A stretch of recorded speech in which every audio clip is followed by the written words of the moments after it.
Hey, where did that go? What are you talking about? Well, when these conversations started happening on a daily basis, and I wondered what was going on. My husband was demoted because he seems to be making more mistakes at work. He wasn't very enthusiastic about his job to begin with, so he didn't seem too shocked about the demotion. However, his forgetfulness increased. Out of concern, he went to the hospital. I suspected he might be suffering from depression, but the diagnosis was surprising. Early onset Alzheimer's. In simple terms, it's dementia. I heard that it can occur among young people these days, but I never imagined it would be my own husband. I was in shock. My name is Emily Johnston. 5 years have passed since then, and I'm now 50, while my husband, Tom, is 54. We were not blessed with children, and I've been working all these years. My parents have already passed away, but Tom's parents are still alive and live in the countryside, a bit away from where we reside. My in-laws are very kind-hearted. When Tom was diagnosed with Alzheimer's, they suggested, "We can take Tom in. It might be best for you to get a divorce." However, Tom, who never liked living in the countryside, formally declined their offer. I also didn't immediately consider divorce due to Tom's illness. We have been together for nearly 20 years, not necessarily in sickness and in health, but by fate we have become husband and wife. I thought it wouldn't be right to say, "Okay, goodbye," just because he became ill. Although Tom has become more forgetful, it's not to the extent that he can't handle daily life. Whether the medication to slow the disease's progression is working or not, it's not so severe that he can't do anything, and he still recognizes me properly. Occasionally, he doesn't respond, but when he's acting normally, he's not much different from any healthy person. However, when asked about things, he often says, "I don't know," or "I don't remember." At work, his mistakes increased, and there were times when he cried because he couldn't understand how to organize documents. Maybe I should quit my job. If I do, you support me, right? I'm able to say no to my husband, who looked so anxious. He eventually quit his job. He doesn't go outside and spend most of his time at home, but when he's inside, I don't see any particularly problematic behavior. He often leaves things out without putting them away, or when I return home, I find food scattered around, but he isn't causing trouble for others, so it's within an acceptable range. So, Tom has been staying at home ever since he quit his job. When I consulted with the doctor about whether we should have someone look after him while I'm at work, they say he still has the ability to sense danger, so there isn't much to worry about at this stage. They suggested we discuss further if the disease progresses. For now, they advise locking the door when going out and making sure it understands not to go outside alone. Although I was still slightly worried about whether that approach would really be fine. He kept on repeating, "It's okay even if he's alone." However, if I insisted too much, he would sometimes lose his temper. "Stop it. I'm sick, okay? Don't bother me with unnecessary things. It just makes my head even more confused. Be more considerate of me." And then he would act out. When he got like that, it became hard to deal with, so I began to leave him alone. 5 years before Tom's condition was discovered, when I was 40, I was promoted to section chief. My salary had increased, so even after Tom quit his job, we didn't face any immediate financial difficulties. Since we didn't have children, we managed to save a decent amount of money, ensuring we wouldn't be caught off guard in emergencies. And the savings remained untouched. I truly felt grateful for having continued to work. I can only hope that our normal lifestyle continues for as long as possible. However, something had started to bother me recently. Things keep going missing. What's missing are often things of value. My cherished designer bags, newly purchased shoes, clothes. These are items I've bought as treats for myself after saving up. I wonder if I've just misplaced them somewhere unusual, but I can't find them no matter how much I search. When I ask Tom, he only says he doesn't know. Hey, do you remember taking them somewhere or using them? I don't know. I can't remember. He just repeats those words. Could it be that his condition has progressed to the point where he doesn't even remember taking things? These days, when I return from work and ask him what he did during the day, more often than not, he said he can't recall. The doctor had said that the progression of the symptoms can be slow at times and rapid at others. I couldn't help but feel that his condition might be advancing faster. If that's the case, I'm concerned about leaving him alone at home while I'm away. If he starts to wander, I won't be able to care for him on my own. Out of concern for Tom, I secretly installed surveillance cameras around the house. It wouldn't be acceptable if he wandered and caused trouble for others. If that were the case, appropriate measures would be necessary. A week later, after Tom had gone to sleep, I nervously reviewed the camera footage.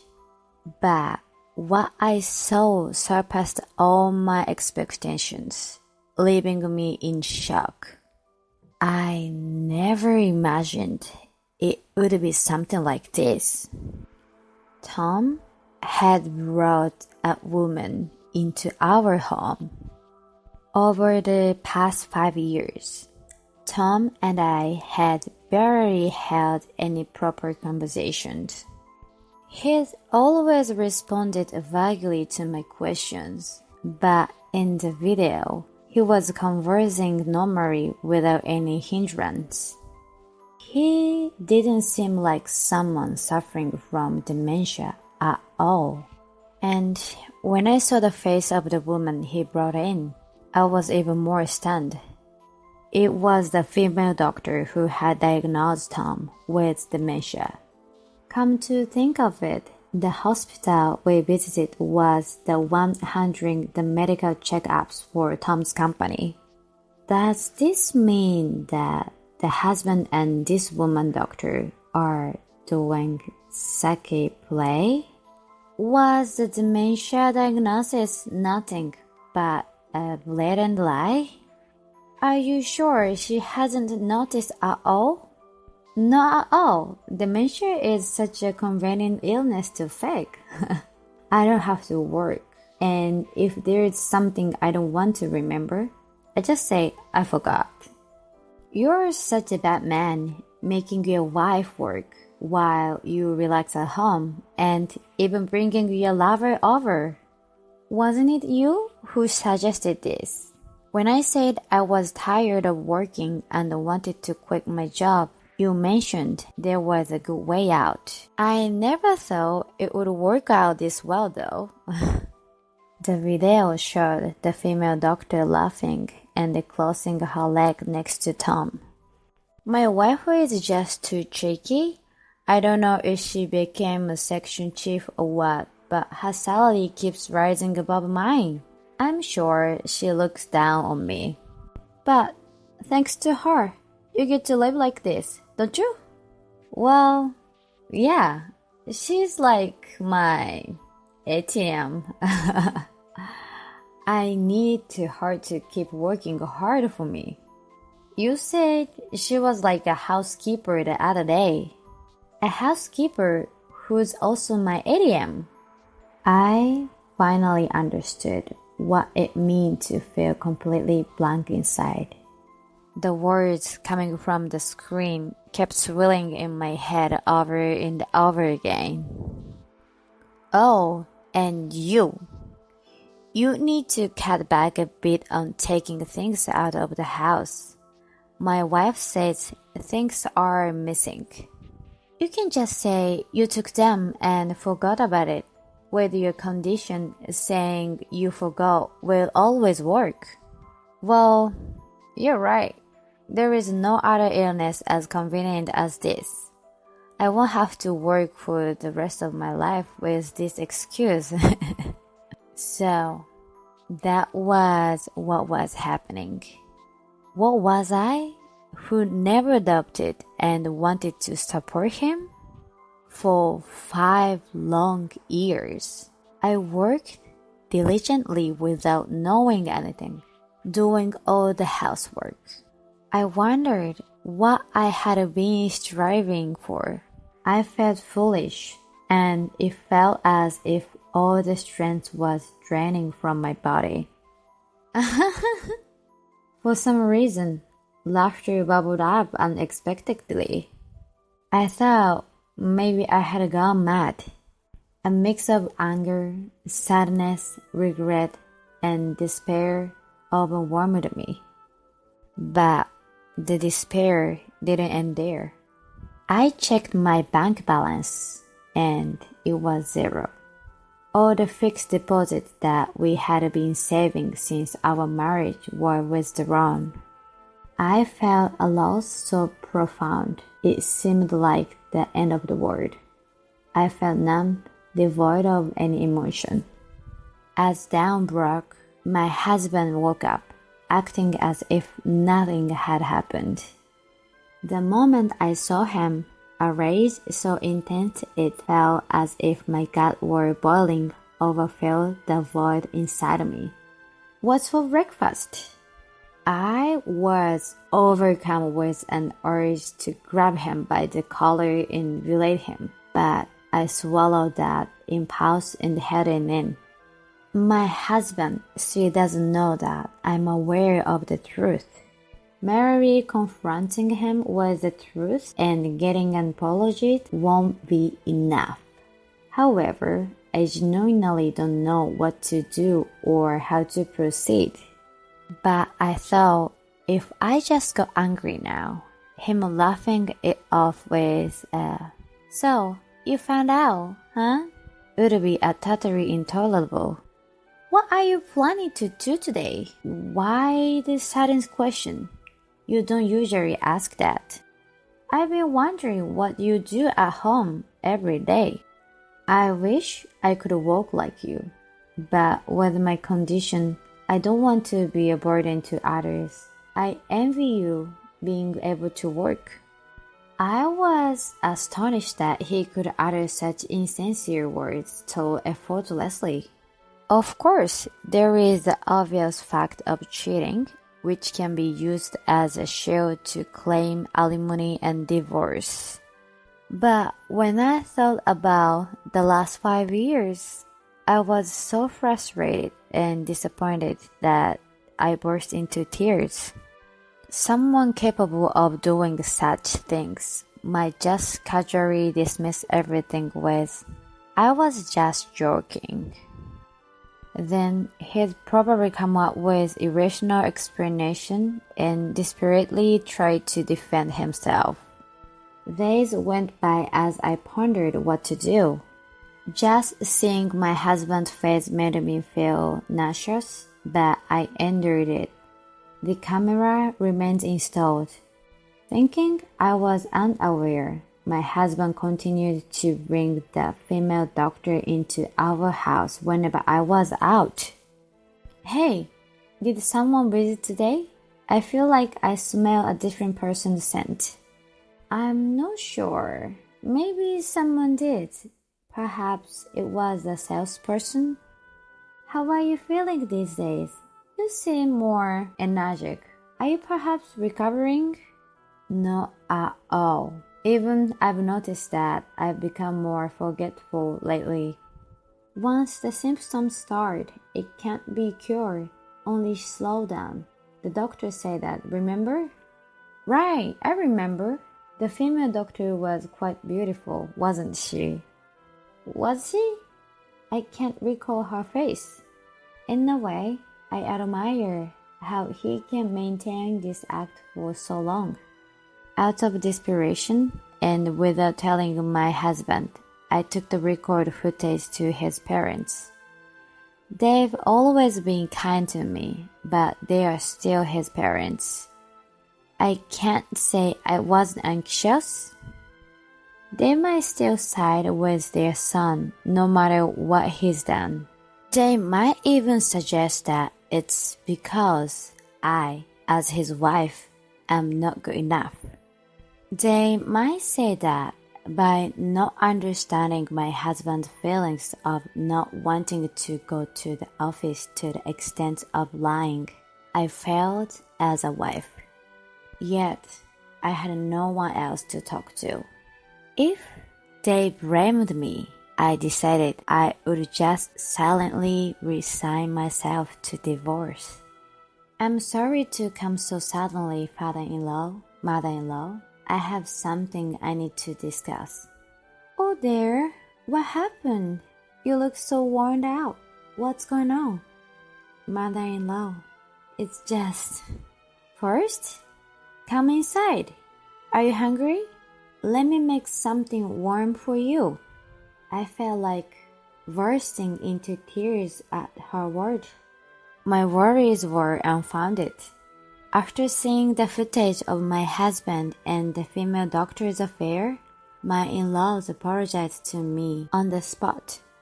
I'm so sorry for our foolish son. Emily, we are truly sorry. Far from blaming me, seeing my in-laws crying and apologizing so deeply made me feel like crying myself. The tension I had been feeling seemed to vanish in an instant. That being said, my anger towards my husband didn't disappear. But the realization that I had someone on my side made me truly happy from the bottom of my heart. There was another piece of good news. I had been unofficially informed of my promotion to department head. Knowing that there is a place where my hard work is recognized was the greatest joy of all. It reaffirmed that I truly belonged somewhere. Hey, Emily? Emily, are you listening? Huh? Oh, sorry, I was spacing out. While thinking of how to get back at my husband, I had become lost in thought. You are not getting Stella on me, are you? It wouldn't be a joke if both of us ended up that way. At the moment, an idea struck me. If I were to become Stella, would you take care of me? Don't be ridiculous. I have enough on my plate with myself. There is no way I can take care of you too. But you haven't gotten much worse even after 5 years. Maybe you'll recover completely? If that happens, you can work again. At that time, I'll be counting on you to take care of me. Upon hearing this, Tom stared at me with wide eyes. From that day on, I began to casually repeat things he had once said to me, little by little, every day, to make it seem more real. Hey, what was I just doing? I've been making a lot of mistakes at work lately. It seems I've become quite forgetful. Oh, I've forgotten how to use that washing machine. Huh? How do you use oven again? My action and words made Tom increasingly uneasy. I might not be able to continue working, but I'm glad you're here with me. After continuing this act for about 2 months, one day when I returned from work, there was a filled-out divorce form. It seemed Tom had left the house. He was even kind enough to leave a note. I've decided to divorce because I don't want to cause any more trouble for you. Please don't look for me, Tom. What does he mean he doesn't want to cause trouble? I know he ran away thinking I might have dementia. I also know exactly where he went after leaving. He rented an apartment to continue his relationship with the female doctor. I had evidence from the hidden camera where he was exposed. He was laughing while saying, "She seems a bit off, so I'm going to divorce her." It would be ridiculous if I ended up having to take care of her. I've already transferred the saving elsewhere. I won't have any financial trouble for a while. He even graciously told me all about the location of his new apartment. I got a rough idea of where the female doctor lived from their conversation, so I went near her once. The female doctor was a married woman, living in a single house in the suburbs with her family. I promptly filled the divorce papers and sent a bill for the division of property and the evidence of infidelity to the apartment Tom had recently rented. Of course, I also sent the female doctor the evidence of infidelity. I received a phone call immediately from my husband, who appeared to have received them. What the hell is this? What is the evidence of infidelity? Well, it's the evidence of infidelity. Of course. What? Oh, right. I also sent one to the female doctor. I wonder if her husband has found out by now and they're having a fight? Evidence of infidelity is the footage captured by the hidden cameras. I thought her husband had a right to know. Oh, why did you do that? I was so surprised to find out that everything was a lie. Weren't you supposed to be going too crazy? Oh, the act? It was just a performance. I tried to mimic you. It's surprisingly easy to deceive, isn't it? You are... Tom, ignoring his own actions, started shouting at me. He called me cunning, dirty, and all sorts of things. He just ranted on. Do you think you have the right to be angry at me? Living off my earning alone while pretending to have dementia for 5 years. Even bringing a woman into our home. Do you think you'll be forgiven? Tom probably never dreamed that I knew everything. He suddenly became flustered. But what's this about dividing property? I don't have any assets. We have our saving, don't we? I've already used all of it. There is not a single yen left. I thought He's still playing dumb even now. I revealed that I had set up cameras in the house. I told him I heard everything he said to the female doctor, and I have all the footage as evidence. Solid proof. When I told him that even my in-laws knew about this and were furious, Tom defiantly shouted back, questioning why I do tell them. It seemed he doesn't realize he's not in a position to shout at me right now. Thank you for talking so freely about everything. I didn't even need to hire a detective agency, so I saved some unnecessary expenses. When I say that, Tom, for once, seemed lost of words. He was silent for a while, so I hung up the phone. The following month, he contacted me again. What the hell is going on? What do you mean?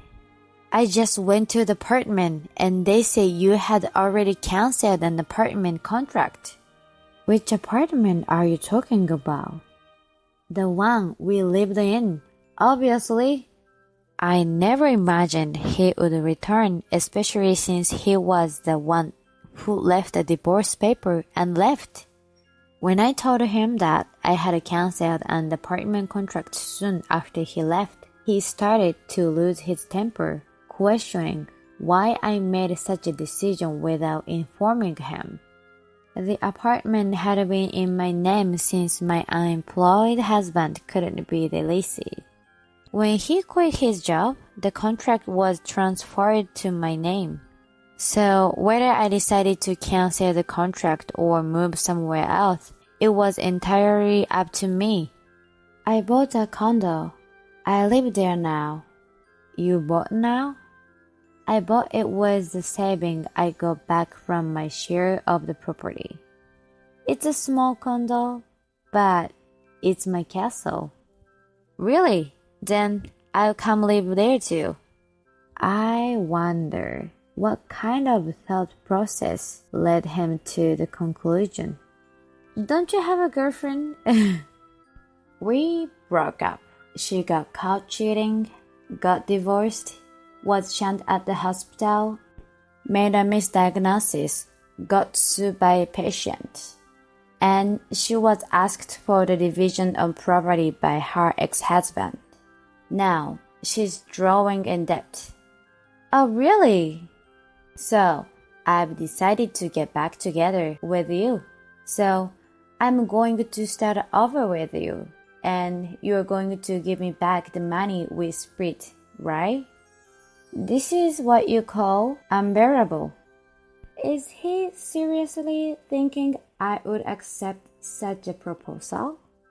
He even asks me to get back together with him and return to him the money that was divided between us in the property division. I feel like telling him he's lost his mind. Are you insane? Why should I have to pay? We are already divorced. I never want to see your face again. Reconciliation? Not even in the afterlife. With that, I hung up the phone and blocked his number. It seems that my ex-husband, Tom, went to visit his parents after our conversation. At that time, Tom didn't know that his parents had sold their family home and moved to a senior-specific apartment. According to his parents, Tom went to the family home, so it was up for sale, and was so shocked that he reached out to them. I had a lawyer involved to ensure I received all the division of property money. So, Tom probably doesn't have much money left. Tom hasn't been able to find a new job, and he can't even pay his apartment rent anymore.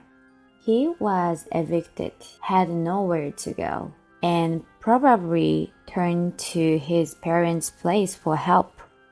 His parents anticipated this and decided to move. They feared that if he returned and entered their home, they might not be able to evict him. They said they couldn't face me if that happened. He is now working as a live-in worker at the factory somewhere, but he is so lazy that he can't move as much as he'd like. And he is yelled at every day by employees much younger than himself. It seems that Tom reached out to his parents several times, asking for help, but they refused him. Months have passed since the divorce, but I still keep in touch with his parents. They always worry about me, and to me, they feel like my real parents. I want to maintain our good relationship and help them out whenever they need it in the future. I was promoted to department head, and my salary has increased. I plan to keep working hard. Currently, I'm thoroughly enjoying my peaceful life on my own.